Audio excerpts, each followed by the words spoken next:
चलिए आप सभी स्टूडेंट का स्वागत है। अभी हम आपको एक चैप्टर पढ़ाने जा रहे हैं जिस चैप्टर का नाम है बायोमोलिक्यूल्स। ठीक है, ये बायोमोलिक्यूल्स जो 11वीं क्लास की बायोलॉजी में आता है। तो देखिए जो स्टूडेंट नए हैं तो इसको ध्यान से देखिए, इससे पहले बहुत सारा चीज़ कंसेप्ट को हमने पढ़ाया है, तो आपको जहाँ भी समझ में दिक्कत होगा तो हम आपको हेल्प करेंगे। पिछले बार जो आपको छूटा होगा वो भी आपको रिकवर करेंगे। देखिए आज क्या पढ़ा रहे हैं, मोनोसेकेराइड्स एज इपीमर्स, मतलब मोनोसेकेराइड इपीमर्स के रूप में कैसे काम करता है। सबसे पहले जानेंगे भाई इपीमर्स होता क्या है। लोगों के मन में सवाल ये भी आता है मोनोसेकेराइड क्या होता है ना।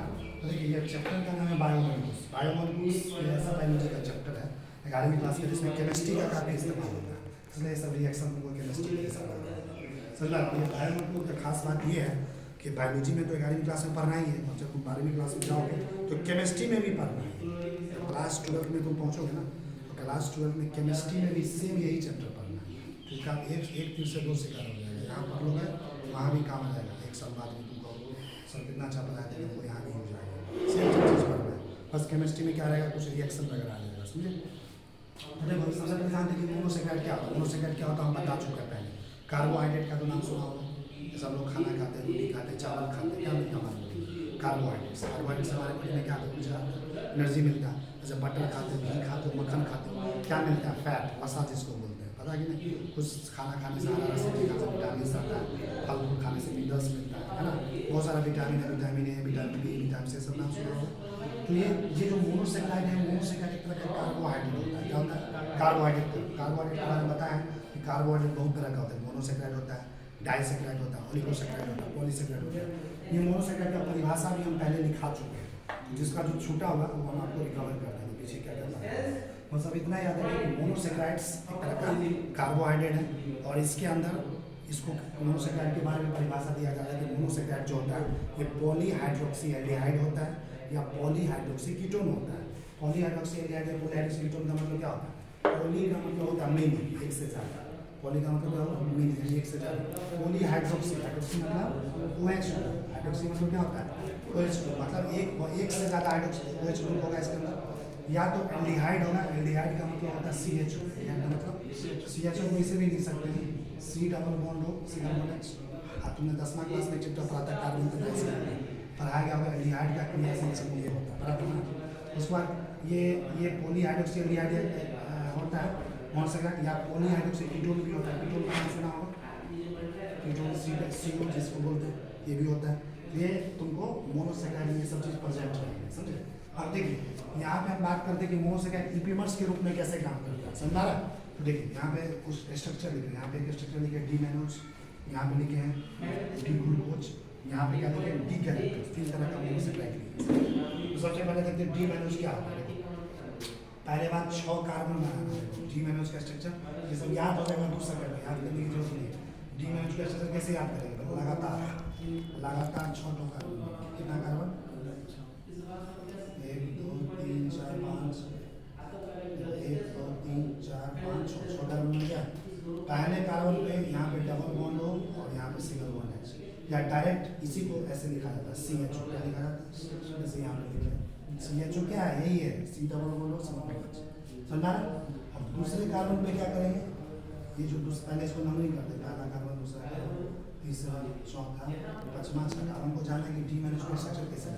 इतना तो काम पहले कर देंगे कि वो सो रहा है। ये देखिए दूसरा कार्बन पे क्या कर देंगे, इधर क्या जोड़ देंगे H, दाहिने साइड में जोड़ेंगे H, और इधर क्या जोड़ेंगे OH, क्या जोड़ेंगे। फिर इधर क्या जोड़ देंगे, इधर क्या जोड़ेंगे H, क्या जोड़ेंगे, इधर क्या जोड़ेंगे। देखो डी मैनोज का स्ट्रक्चर है, पहले कार्बन पे तो सिंपल समझ में आएगा, दूसरे कार्बन दाहिने साइड H, इधर OH, तीसरे कार्बन दाहिने साइड H, इधर OH, हाँ चौथे पे इधर OH, इधर OH, इधर भी OH, इधर क्या जोड़ेंगे H, इधर क्या जोड़ेंगे H, इधर क्या जोड़ेंगे H, इधर क्या जोड़ेंगे H।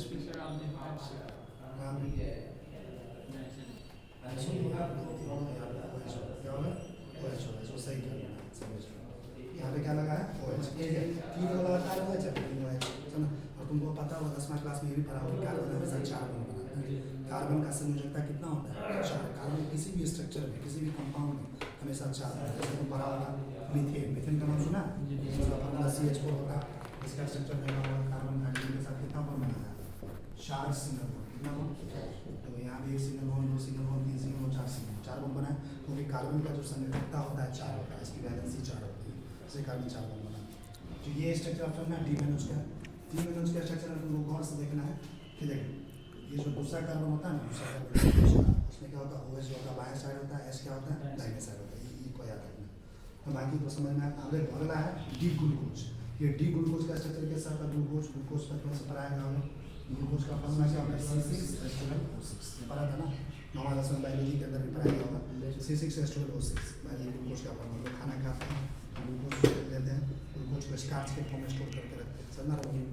जो इस ग्लूकोज का जो है प्लांट में स्टार्च के फॉर्म में है, इंसान में क्या होता है ग्लाइकोजन के फॉर्म में। तो इस ग्लूकोज का स्ट्रक्चर लिखने के लिए फिर सिंपल सा बात यही होगा कि 6 कार्बन का नाम लिख दो। देखो 6 कार्बन 1 2 3 4 5 नंबर ही कर देंगे 1 2 3 4। पहले पे क्या लगा हुआ है, ठीक है। और पहले और ये जो दूसरा कार्बन है तो इसमें क्या है, डी मेनोज में क्या किए OH को बाएं साइड रखे थे, H को दाहिने साइड। और डी ग्लूकोज में क्या किए OH को दाहिने साइड रखे, बाएं H को क्या लिखे बाएं साइड। और फिर ये वाला सेम चीज़ देखो H इधर है तो H यहाँ भी इधर बाकी सेम चीज़ है OH सेम जैसा स्ट्रक्चर। और सेकंड कार्बन पे फर्क है, डी मेनोज पे सेकंड कार्बन पे इधर OH है इधर H है, इसमें क्या है दाहिने साइड OH है बाएं साइड, ये तो सेम है। ये डी ग्लूकोज। इधर एक और कंपाउंड है डी गैलेक्टोज। कौन सा कंपाउंड है डी गैलेक्टोज का स्ट्रक्चर क्या है, तो देखो इसमें भी सिंपल 6 कार्बन ड्रॉ कर दो पहले 1 2 3 4 5 6, ठीक है। पहले कार्बन पे एल्डिहाइड लगा देंगे CHO, ठीक है। दूसरे कार्बन पे ग्लूकोज के जैसा ही, ग्लूकोज के जैसा देखो OH है ऐसा ही, तीसरे कार्बन वैसा ही, बस फर्क ये है। अरे चौथे कार्बन पे देखो, चौथे कार्बन पे देखो यहाँ पे फर्क क्या है दोनों में, देखो यहाँ पे क्या किया है, ये OH जो है दाहिने साइड है, देखो यहाँ भी OH क्या है दाहिने साइड है, H इधर दाहिने साइड, क्या देखो H इधर है, सेम ग्लूकोज के जैसा स्ट्रक्चर लग रहा है, ग्लूकोज के जैसा पूरा हो मिलता है। डी ग्लूकोज का जैसा स्ट्रक्चर वैसा ही है कि नहीं डी गैलेक्टोज का। अब देखो इसमें तुमसे पूछा जाएगा कि ये देखो सेकेंड नंबर कार्बन पे देखो यहाँ पे टर्म हम डिफाइन किए इपीमर्स का डिफाइन किए। ये इपीमर्स क्या होता है, इपीमर्स का परिभाषा क्या है, देखो such sugar which differs from each other in their configuration about one carbon. ऐसा शुगर जो आपस में एक दूसरे से डिफर कर रहा है, डिफर कर रहा मतलब एक दूसरे से अलग हो रहा है। किस किस बेसिस पर अलग हो रहा है, कार्बन एटम के कॉन्फ़िगरेशन के बेसिस पे, कार्बन एटम के पोजीशन के बेसिस पे। जैसे देखो कौन जो डी ग्लूकोज है क्या इसमें जैसा वैसा यही है कि नहीं, जैसा डी ग्लूकोज वैसा डी गैलेक्टोज है। इससे तुम कंपेयर करो डी मेनोज है और इसको डी मेनोज और डी गैलेक्टोज को आपस में तुलना करो। डी मेनोज में देखो दूसरे नंबर पर कार्बन पे क्या है OH बाएं साइड है, H दाहिने साइड है, ठीक है। और इधर देखो और इसका देखो, हाँ इसका दूसरा नंबर देखा और यहाँ देखो इसका दूसरे नंबर पे क्या है इसका OH दाहिने साइड है, H है। तो यहाँ पे यानी ये जो डी मेनोज है डी गैलेक्टोज के साथ इपीमर्स है, इस कार्बन के इपीमर्स है कार्बन, तो ये कार्बन का जो है कॉन्फ़िगरेशन क्या है डिफर है। यहाँ पे OH बाएं साइड है, यहाँ पे H क्या दाहिने साइड, इसमें क्या है OH दाहिने साइड है, इधर H बाएं साइड, ठीक है। और कहाँ कहाँ डिफर कर, चौथा नंबर पे देखो OH है इधर H है, इधर भी देखो चौथा नंबर पे देखो यहाँ पे डिफर समझ में आ रहा है। तो इसको तो ऐसे ले लेना है कि ये जो इपीमर्स है 4 नंबर पे जो है OH का पोजीशन है, 4 नंबर पे जो पोजीशन है, ठीक है। तो यही हो गया यहाँ पे इपीमर्स, ये वाला किस पे है कार्बन नंबर 2 पे। अब इसी का डिफरेंशियल क्या है, such sugar which differ from each other in their configuration about one carbon. ऐसा शुगर जो एक दूसरे से अलग हो रहा है कार्बन एटम के कॉन्फ़िगरेशन के बेसिस पे, इसको क्या कहा जाएगा आपस में इपीमर्स। क्या कहा जाएगा, देखो क्या ग्लूकोज और गैलेक्टोज इपीमर्स है नहीं है, तो ग्लूकोज का कार्बन का सेम पोजीशन सब कुछ एक ही जैसा, लेकिन इपीमर्स कौन है ये और ये एक दूसरे का इपीमर्स, तो इसमें कार्बन का पोजीशन अलग है बाकी सब तो सेम है। अब आगे देखो यहाँ पर अगला टॉपिक है रिंग फॉर्मेशन इन मोनोसैकेराइड्स। मोनोसैकेराइड की हम पढ़ेंगे कि रिंग कैसे बनता है, रिंग समझते हो साइकिल, रिंग समझते हो ना साइकिल, जैसे मान लीजिए यहाँ से स्टार्ट किया ऐसे मोनोसैकेराइड में कभी कभी क्या होता है, 2 तरह का स्ट्रक्चर होता है, ओपन चेन खुला स्ट्रक्चर होता है, एक होता है रिंग चेन क्लोज चेन। तो रिंग चेन यानी क्लोज चेन कैसे बनता है मोनोसैकेराइड मतलब उसको हम पढ़ने जा रहे हैं। देखो यहाँ पे क्या लिखा है, pentoses and hexoses which exist in ring form और cyclic form in aqueous medium. Monosaccharide के बारे में पहले पढ़ा चुके हैं। एक होता है पेंटोज, पेंटोज किस मोनोसैकेराइड को कहते हैं जिसमें 5 कार्बन होता है, पेंटोज किस तरह का मोनोसैकेराइड को बोला जाता है जिसमें 5 कार्बन होता है। हेक्सोज किस तरह का मोनोसैकेराइड को बोला जाता है जिसमें 6 कार्बन होता है। क्या होता है, जिस मोनोसैकेराइड में 5 कार्बन होता है उसको पेंटोज बोलते हैं, जिस मोनोसैकेराइड में 6 कार्बन होता है उसको हेक्सोज बोलते हैं। जो पेंटोज और हेक्सोज मोनोसैकेराइड होता है वो हमेशा किस फॉर्म में पाया जाता है, रिंग फॉर्म में। क्या फॉर्म में पाया जाता है, रिंग फॉर्म को ये बोलते हैं साइक्लिक फॉर्म। किस फॉर्म में, ये किस मीडियम में पाया जाता है, एक्वस मीडियम। एक्वस मीडियम मतलब हुआ जिस मीडियम में पानी है, जब भी केमिस्ट्री में या बायोलॉजी में एक्वस लिखा गया है ना, ये एक्वस का मतलब होता है पानी में है। कहाँ पे है? पानी में। आगे देखो, ring formation in aldoses occurs due to intramolecular Hemy acetal formation. कह रहा है एल्डोज का नाम सुना होगा, पहले पढ़ा चुके हैं जो पीछे क्लास के हैं। एल्डोज के अंदर एल्डोज एक तरह का मोनोसेक्राइड होता है जिसमें एल्डिहाइड पाया जाता है। क्या पाया जाता है? एल्डिहाइड। इतना याद है, एल्डोज मोनोसेक्राइड में कौन पाया जाएगा? एल्डिहाइड। तो एल्डोज के अंदर जो रिंग फॉर्मेशन होगा किसके द्वारा होता है? Intramolecular Hemy acetal formation. एक कंपाउंड है जिसका नाम है हेमी एसिटल। क्या नाम है? अब ये हेमी एसिटल क्या होता है इसको हम पढ़ाएंगे रिंग रिएक्शन से।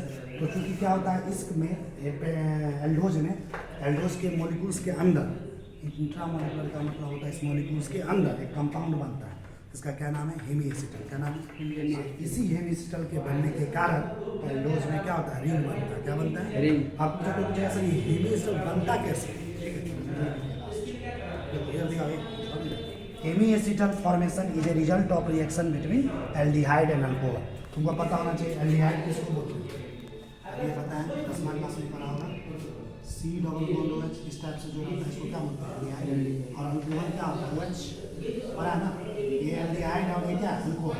ये एल्डिहाइड और अल्कोहल जब आपस में रिएक्ट करता है, आपस में जब रासायनिक अभिक्रिया करता है, ये दोनों के रासायनिक अभिक्रिया के बाद जो चीज़ बनता है वही क्या बनता है? Hemiacetal. क्या बनता है? तो इसने कहा Hemy acetal formation is a result of reaction between aldehyde and alcohol. Aldehyde और अल्कोहल को जब आपस में हम रिएक्ट करवाएंगे, आपस में क्रिया करवाएंगे तो क्या बनेगा? Hemy acetal.